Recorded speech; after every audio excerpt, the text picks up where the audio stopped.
What did I miss? Brian here, and I got a little something new. Today I'm going to be giving an overview on my new custom Kydex holster.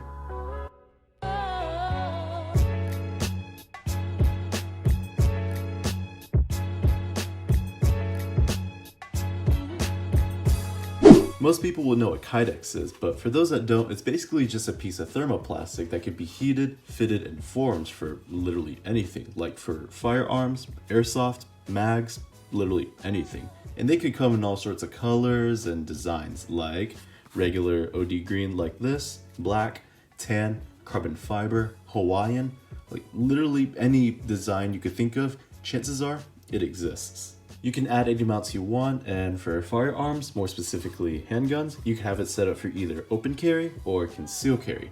Mine in particular is OD green. I have it set up for open carry and it has the paddle mount on it. This was fitted for my Glock 19 with a flashlight, more specifically the TLR flashlight. I have the TLR 1, but this will also work with the TLR HL. If you take a look at the top, you'll see there's a good amount of space between these folds on both sides and the top. Actually, I'm going to turn it to the front because it's a lot more noticeable. So you see there's these folds on both sides. Those folds indicate where the slide is, and the top and this open space here indicates where the sights are.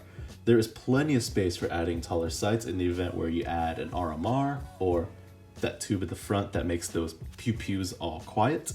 As for the mount, I have the Blade Tech paddle on it.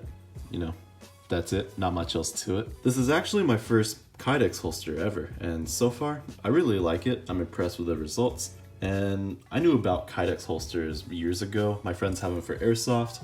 I just never got around to getting one until now. I always used a Blackhawk Serpa. Yes, I used a Serpa for airsoft, but you know, I wasn't the only one, so there's no shame in that.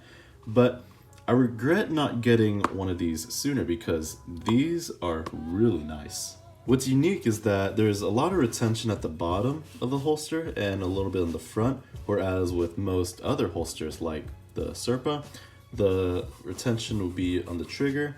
Safariland and G-Code, there'd be retention at the top, you know, there'd be that curve.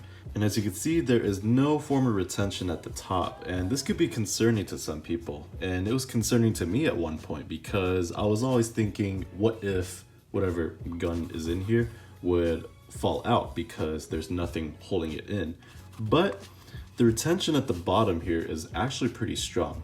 I have my Glock 19 with the flashlight. There is no mag and the chamber is empty. I'm going to put it in the holster. And watch, I'm going to turn it upside down, I'm going to shake it around, and it's not going to fall out.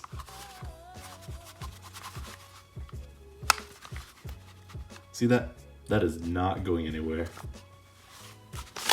Now, I had the flashlight attached, and that's what the holster was made for. If I didn't have the flashlight, then the Glock would have been wobbling and it would have fallen out.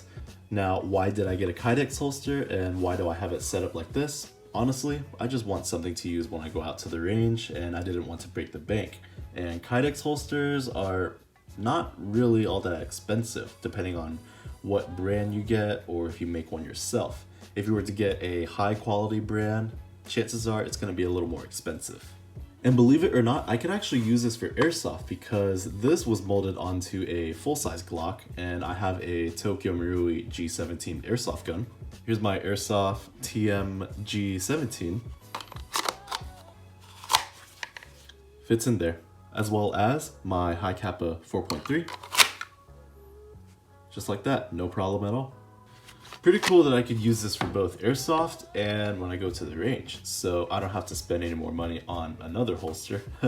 Now, if you're wondering what brand or what company this is, I will say right now, it wasn't Tier 1 or T-Rex Arms or any other big company out there. It was actually a couple of friends of mine who run a business called Bluebonnet Outfitters. They have an Instagram and they're local in Houston, Texas. So if you're a local Houstonian, you could hit them up with no problem. But if you're outside of Houston or even outside of Texas, well, might be a little bit more difficult for you.